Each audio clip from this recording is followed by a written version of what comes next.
Hi viewers, myself Vinod again for Python identifiers. Earlier video you have seen like keywords which are predefined in Python. So what are identifiers? A word which is other than a keyword can be used for an identifier. So here we can have an example like a name, class f1 underscore 1 underscore b, a underscore b, a@b.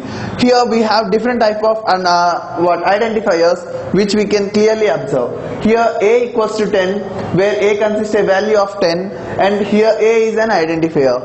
Here name equals to Vinod, where name stores the value Vinod. So we can print using the name using the print function.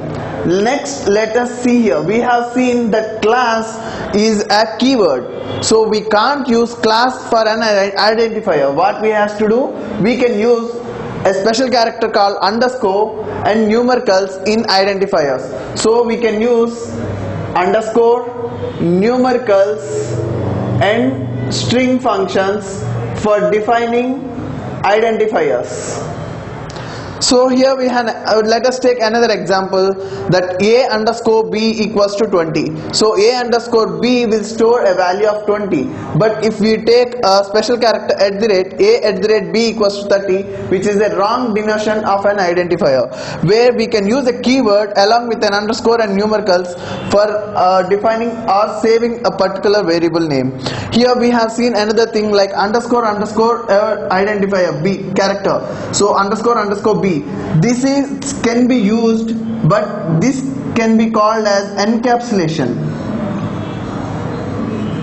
Encapsulation in Python, which we will use in object-oriented functions. So here you can clearly observe that the Python identifiers can be using numericals, alphabets, and special character underscore. So make use of identifiers perfectly. For more queries and details, join Bison Technologies or view our course in gangboard.com.